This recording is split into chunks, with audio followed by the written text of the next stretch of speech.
Thanks, Richard, and thanks, Seneca, for having me. And hello, everybody from the world. Really excited to present to you all today about how to make the most out of Twitter as an educator. And I'm going to talk a little bit more now about what we're going to cover in the session. So I'm just going to start sharing my screen now. Hopefully that'll work. Yeah, it's worked perfectly, Tom. Perfect. So some of you watching this may have just joined Twitter. Some of you may not have even joined the network yet. Some of you may be more established users, and this may be more a refresher, or maybe there's a few different things here to help you think about how to make the most out of the network for you as well. The first thing I want to say is do as I say, not as I do. I searched long and hard for this photo of myself for this part of the presentation, but we all make mistakes, and I certainly do. I think I've tweeted 50,000 tweets. So out of all of those, there's going to be some that go wrong in some way. So that's the caveat on everything that I'm going to talk about in the presentation today. How has Twitter helped me personally? Well, the first thing is it's allowed me a platform to set up, teach me icons that Richard already mentioned, to set up more recently EduDate, to write for the TES, to create my own podcast, and notably to actually connect with lots and lots of educators. And some of them have actually become very, very good friends. And when I say good friends, I mean real life friends, not just digital friends you actually see, you meet up with, you chat to regularly. And you have more personal conversations with those type of friends. And that's what Twitter has allowed me to have. And when I first joined the network in 2015, I remember having a conversation with one of my best mates. And I said to him, I'm going to join Twitter. And we both grimaced at the thought, to be honest, at that time. And then as time went on, I was like, oh, hang on a minute. This is a whole new world here. It's a brave new world. There's so many opportunities with this network to develop, to grow as a professional. And that's really the source of this presentation today. So in this session, I'm going to go through why are you using Twitter. If you haven't started using it, I think it's a really good opportunity to think about what is your purpose on Twitter? Why are you there? Why are you using it? Setting up your Twitter profile to make it as effective as possible for you. How to tweet, when to tweet, what to tweet, followers and following, resource sharing accounts, opinion sharing accounts. I'll have a look at a few case studies, Twitter storms, and if you are caught up in a bit of a Twitter storm in a teacup, how to kind of deal with that and manage that. And then the final one, just reflecting really on the positives and negatives of Twitter. And I'm sure you can guess my conclusion already is going to be the positives outweigh the negatives. So why join Twitter? So I've come up with this list of reasons here that I think all of them are valid.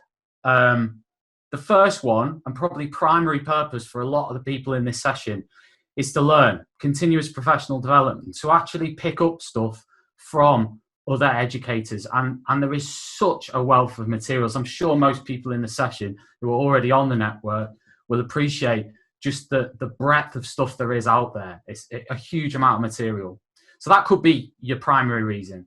Second one might be to share and to gain resources from others. So to share your own resources, maybe you want to get some feedback on them. And there's plenty of people there who are going to really appreciate what you're doing and what you're going to bring. But also to gain resources from others. It might be that you're using Twitter to promote a business or an enterprise or a service or something that is maybe there's a financial thing in it there. I don't know. A lot of teachers have side projects. A lot of teachers have things they've set up which provide them with a secondary source of income. And Twitter can be used in that fashion very, very effectively. It might be to share your opinions and to get feedback on the opinions. If you've got strong opinions about education, for example, you might want to share some of those thoughts and see what other people think. And it's a fantastic platform for getting that gauge of feeling across the profession. I know Teacher Tap is an amazing app. I'm sure a lot of you use it. And Twitter is almost like a even bigger version of Teacher Tap, with your ability to launch polls, your ability to ask a question and get instant answers from hundreds, thousands of people. It might be that you just want to make those connections with fellow professionals. It might be as simple as, I want to build up a little personal learning network of people where I can dip in and out of their conversations, and I can share things and have a little bit of that mutual support, because it is difficult as a teacher. We know what it's like. You feel like you're locked away a lot of the time. It's 20 hours with hardly any adult company, and Twitter really can provide that. And I know it has for me. It's been really, really amazing for me in terms of just as a network of people. It might be that it's just light relief.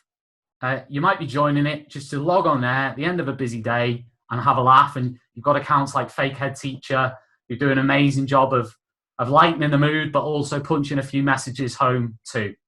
And it might be that you want to make a difference. And the thing is, for me, is that I have been surprised that some of the stuff I've just kind of pinged out, whether it be an opinion, whether it be a random thought that I've had, could have had an impact. And this tweet is one that I, not in a sad kind of way, but I kept this because I thought that's a reminder that, yeah, it's a little blue bird, but the impact of words can be huge in a positive or negative way.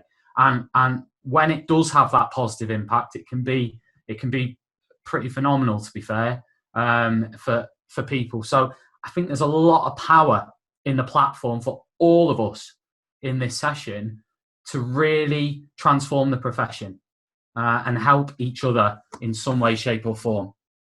And thanks, Liz Cross, for that comment. Truth on Twitter can be hard to find, though.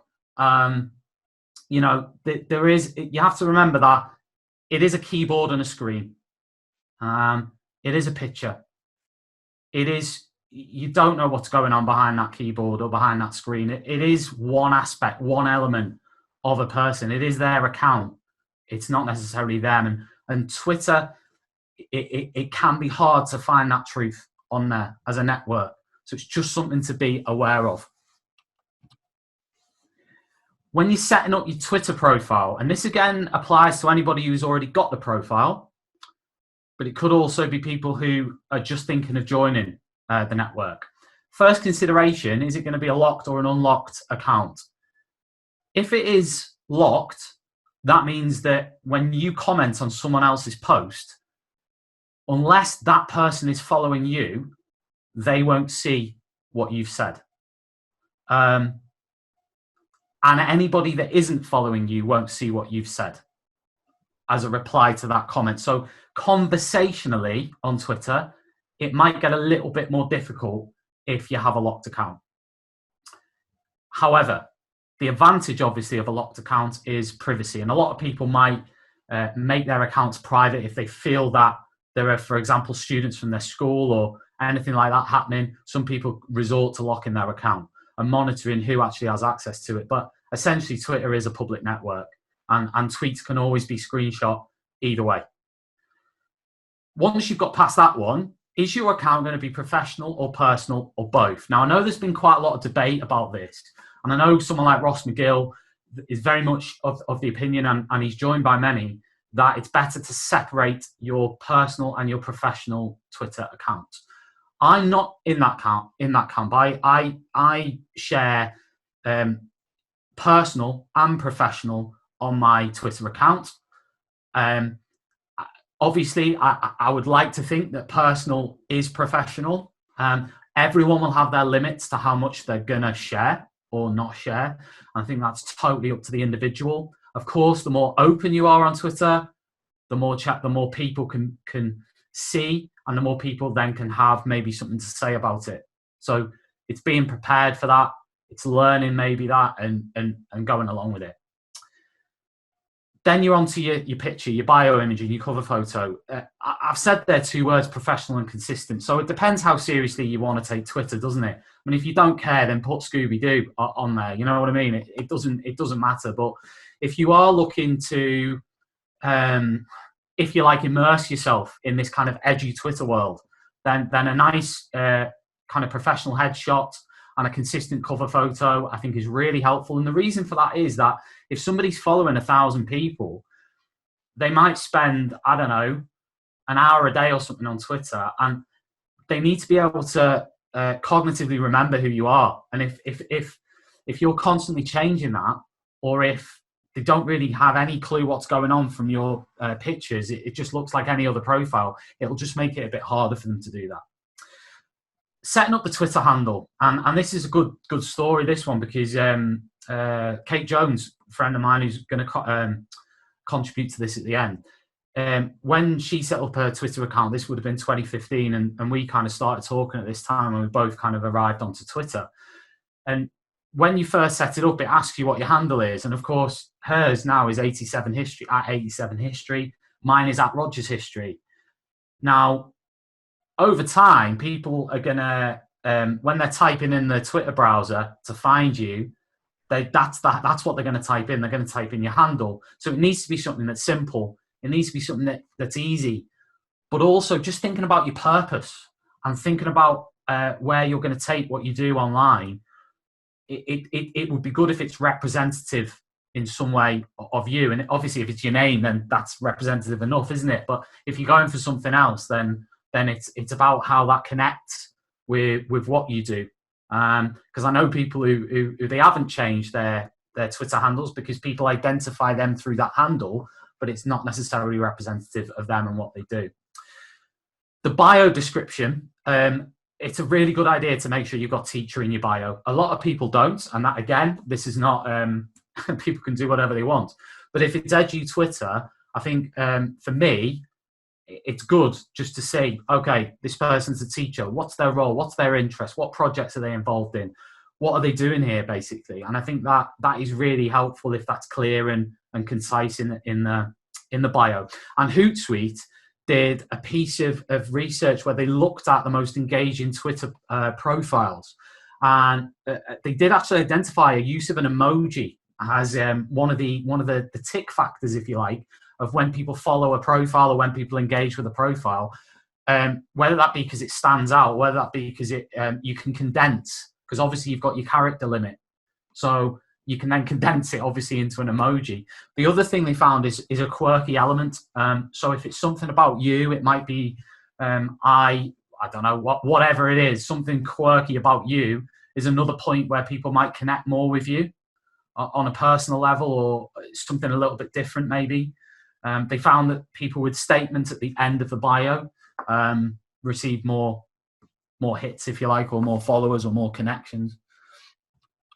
And here's some examples from edgy Twitter of profiles that people have set up. And one thing that I wanted to kind of zone in on was the use of the hashtags in the profile. So if you look at Flora Barton's profile, she's got hashtag shine on the profile. Now, for example, if you were to go onto Twitter and you were to go into the search bar, type in the hashtag shine on, it won't just show you the tweets under shine on, but it might also show you the users, or the most popular users, or the most prominent users. So if you want to set up your own hashtag where you and your personal learning network can collate the stuff that you do together, then your profile and your friends' profiles, if they've got it in there, will show up as well on the searches. So it's not just the tweets, it's also the profiles, the photos, and whatever else is associated with it. So that's quite a handy tip if it's maybe early days for you on the network, to say, okay, what hashtags can I invert into my profile to maybe make my profile just a bit more visible and try and get a few more connections going. But you can see those as examples, and I think they're all pretty good examples of profiles that people have. So how to tweet, when to tweet, what to tweet. Now, it used to be the case that there was 140 characters in a tweet, but obviously that's now gone up to 280 characters. Now, the average tweet life, according to bodies of research that have been done, is 18 minutes. And I'm going to show you a graph in a few minutes that shows the span of when you tweet something by retweet, how long a tweet actually kind of lasts in the Twitter sphere, if you like.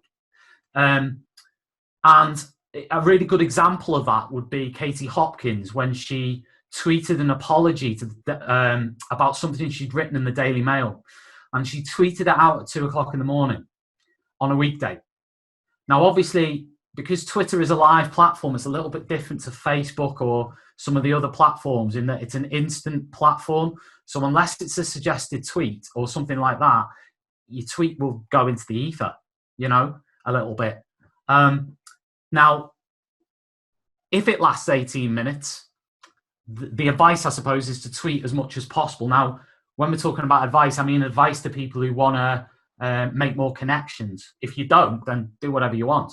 But this is the advice that's given to people who want to build more connections on Twitter, is to tweet more.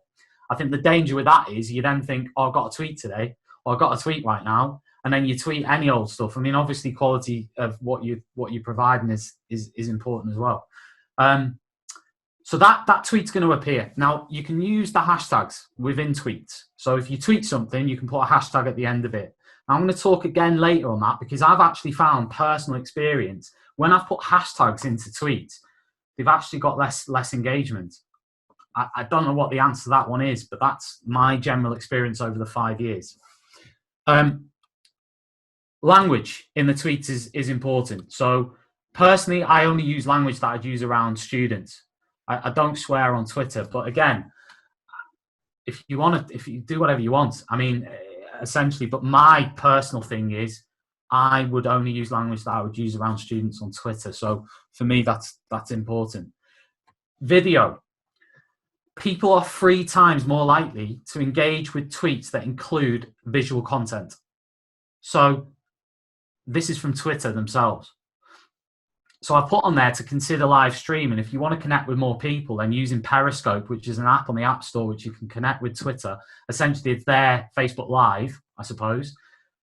Using something like that, incredibly powerful. And the number of engagements you can get from using that platform is very, very high. And even just normal videos, 3 times more engagement than text content. And that's something I've definitely found myself. Replying. When you reply to a tweet, it doesn't necessarily appear on your tweet section. You have to click on tweets and replies, which is next to tweets, to actually see your replies to tweets. So it's almost like they're less visible. However, if you've tweeted something and you want to kind of let that tweet go, you don't want people to keep coming back to it, or you don't want that conversation to continue, then not replying is actually quite a good tool. You can mute the thread, but by not replying, you're not going to draw the algorithms to that tweet. So it will almost just eventually dissipate. But the more you reply, the more it will be bumped up onto people's feeds. Just something to consider. Retweeting. Some people have in their profiles, a retweet does not mean endorsement. And for us in education, I think that for some people legally, I think that's quite an interesting one to have in the profile. I will retweet things that I don't necessarily agree with because I want to find out what people think about it. So it might be that some people include that in their bio, or they just avoid retweeting things they don't agree with. But whatever you decide to do, retweet is that key option on Twitter of how you're going to disseminate content that you want to, whether it's someone else's content or, as we'll discuss in a second, you can actually retweet yourself. You can retweet one of your tweets once if you want to push it out again. Quote tweeting. Now, quote tweeting is where you get someone else's tweet, or subtweeting, some might call it, is where you get someone else's tweet, copy the link address into your Twitter, and then tweet something above it. Now, that can work well, but in the etiquette of Twitter, I suppose, depending on what you're saying, it could come across badly. So I've done this before. I've seen a tweet and I thought, oh, I'm gonna reply to that right now, and I've replied as a quote tweet, and it's been maybe critical, or it's been, I don't know, whatever. And then what that might be the equivalent of is me going into if I'm a child, it might be going into a classroom, picking up a piece of homework that someone else has done, taking it into the yard to my mates and going, look at this, it's a disaster. And they'll all laugh. And then, ha, ha, ha, and the joke's on the other person. That can be the issue with quote tweeting. Again, it totally depends on what's being said. There's lots of different metrics there, but it's just something to be aware of, is how it can be viewed. The trend at the moment on Twitter is for micro-blogging using threads. So it's 280 characters, but obviously what you can do is you can put your initial tweet on there, and then you can add more tweets below. So suddenly you're doubling, trebling, quadrupling the actual size of what you've written. And each section can obviously have 280 characters. So in the end, it might be like a big kind of storyboard, really. And that is now becoming as popular a medium as blogging. I mean, it's instant access. It's accessible to all. If it's a popular thread, then obviously it will spread like wildfire much faster than a blog would, where you have to actually click a link to access it, remember. So that's something to consider if you're one of these people who's joined the network to talk about your views on education, then using threads and microblogging in that way is really, really effective. And I would say that's a more effective tool for a starter blogger than actually blogging, just because more people will see it and it's going to be accessible to more people. Direct messages, just like Instagram or Facebook or whatever, Twitter has its private message function. You can change in Twitter settings whether anyone can DM you or whether only people who follow you can DM you.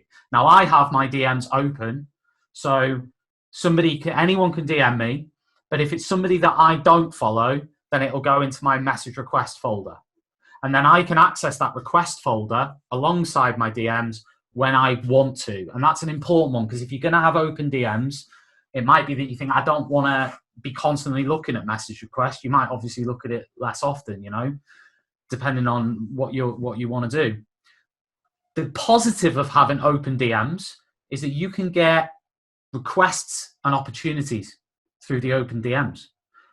If you don't happen to be following somebody, they might not want to publicly tweet you, can I ask you to do this? Or would you like to get involved in this? Because they just don't want to do that. They don't want to draw attention to it. They don't want to put it in public.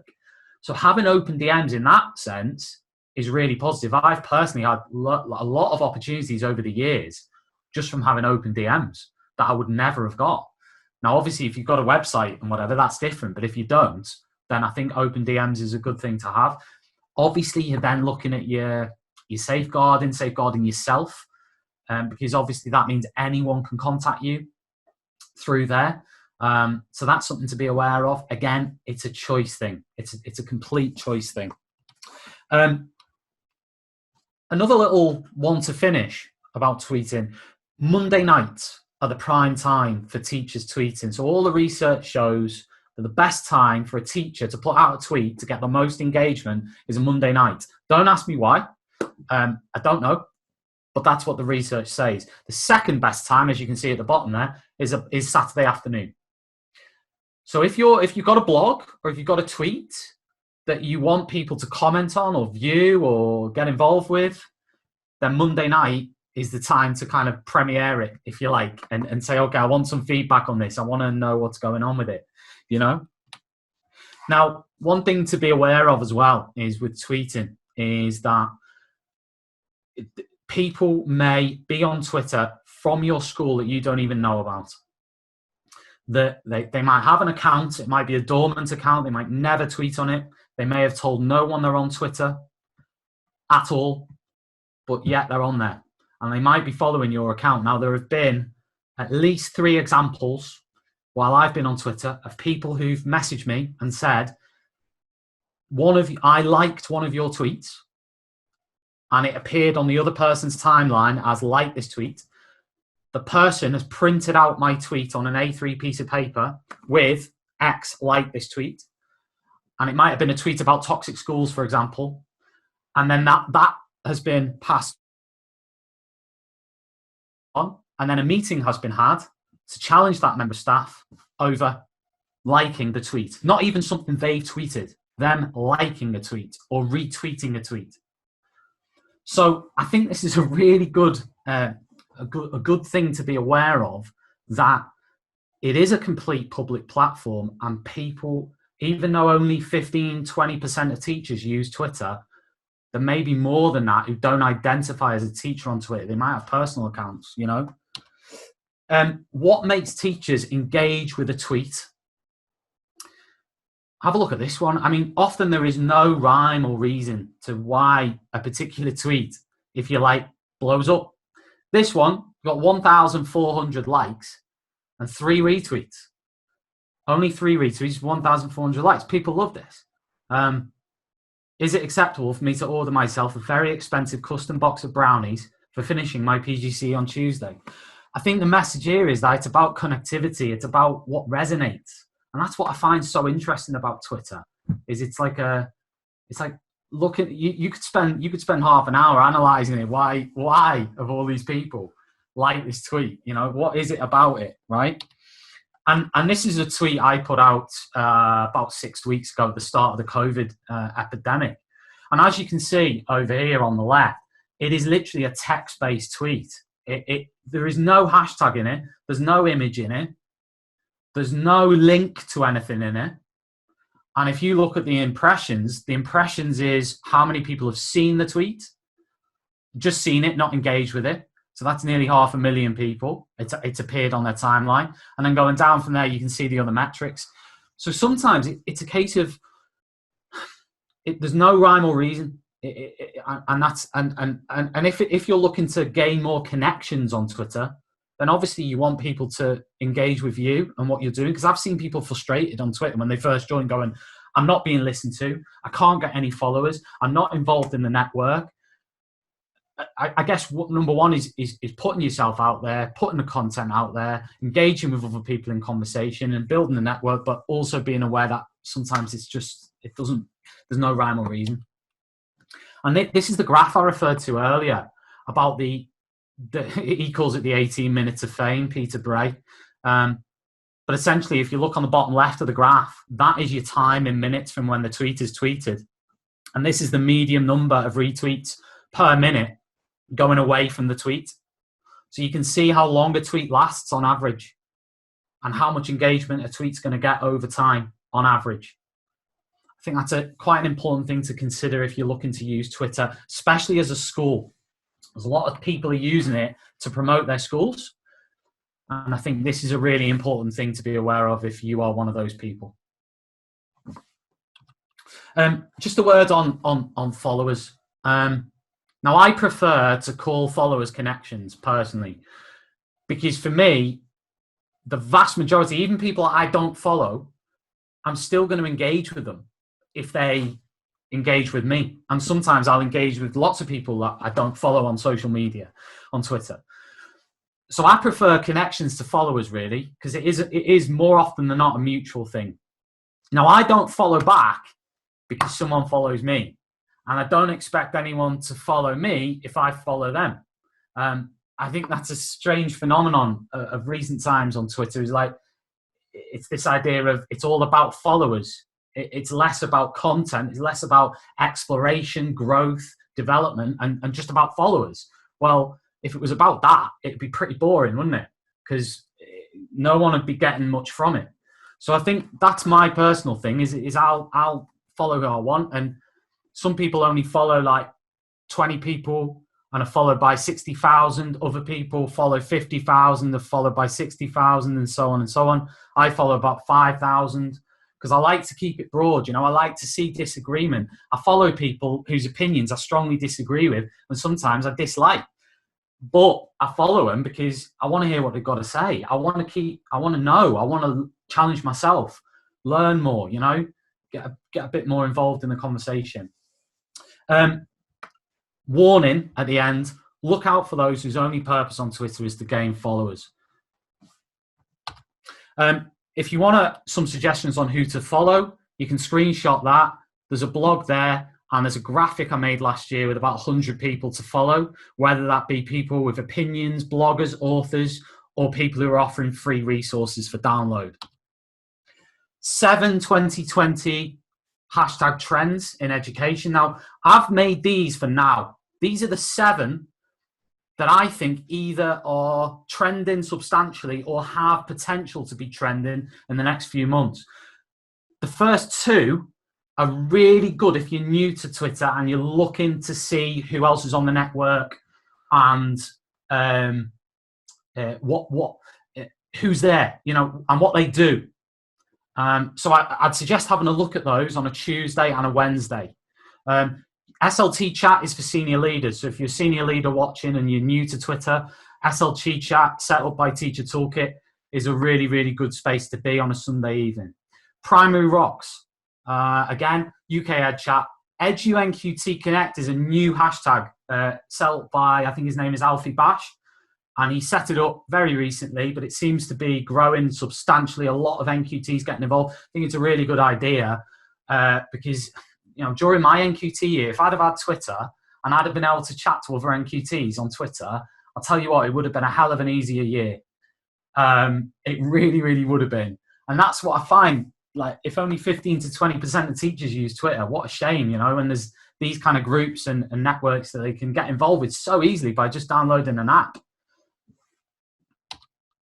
Now, the dark side, if you like, the Twitter storms, as you would call it, when basically everyone piles on to something or something has happened. I've picked out a few infamous ones. First one is Raptorgate, as it was called, hashtag Raptorgate. Now, excuse me if this does sound like it's a 6-year-old talking about this, because it is in some ways ridiculous. But anyway, hashtag Raptorgate. Ben Newmark, he quoted someone at a conference. Children are like the velociraptors in Jurassic Park. They'll test the boundaries periodically. The fences have to be strong. And Dr. Allison has replied, a disgraceful analogy to use about children. And there are many, many more comments like that. Now, suddenly, when these responses come in, Ben Newmark didn't make the statement, someone else did. But if he now replies, that's what I mentioned earlier. If he replies to one of those comments, suddenly he's got 10 to 15,000 followers. Every single one of his followers sees the reply. If he doesn't reply, then you're letting comments stand and you're not challenging them. So just be aware that there was one actually last week. A teacher actually put out a tweet. It was a nice tweet, and they misspelt something, and they got jumped on. Now, they then replied to that, and most other people jumped in to say, well, this is ridiculous. It doesn't matter if she spelt stationary wrong. I think that was the word. But then there's always the odd one who will also jump in to back up the person who's first made the statement. So suddenly what you're ending up with is more challenge, and it's a bubble. It's like dominoes, and suddenly it's trending. It's trending, and your mental health is probably, if you're the person who's tweeted it, whether you're right or wrong in what you've tweeted, you've got a problem, So that's one example. Another one, and this is more politics, is when Sean Arthur, the director of Ofsted, left Twitter. He shut down his account. He deactivated it. He hasn't come back yet. I know the mourning continues.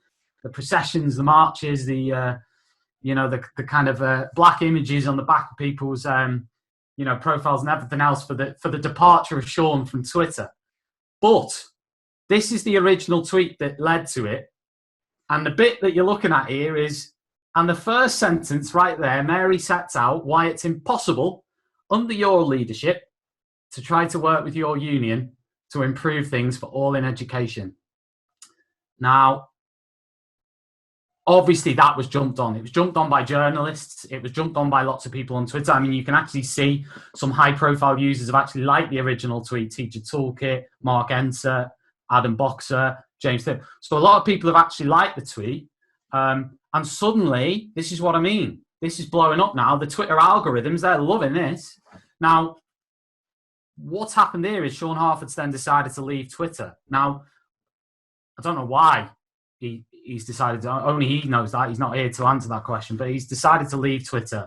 I'm sure he'll be fine. He's got some decent bonuses, but he's decided to leave. He's gone, right? Now, this is a storm. It's a storm in a teacup, but again, it's a storm. This one is a little bit more serious. And this was a tweet put out by a teacher last September. This teacher had more than 30,000 Twitter followers. And they said this. And it got a really strong negative reaction. Now, in that situation, if you've tweeted something and you don't mean it, or it's been misconstrued, you've got a few options. You can delete the tweet. You can explain why it was wrong. You can post an apology. There's a load of things you could do, right? This user didn't do anything. They didn't do anything with this tweet. They left it there. And then what they actually did, and I've never seen this before in my 5 years on Twitter, is they completely deactivated and shut down their account. They left it. They left Twitter. They deactivated the account and they closed the whole thing down. They had more than 30,000 connections on Twitter. They've never apologized or publicly addressed it, the tweet that you can see on screen. So in my mind, personally, I'm going, well, that's what they think then, right?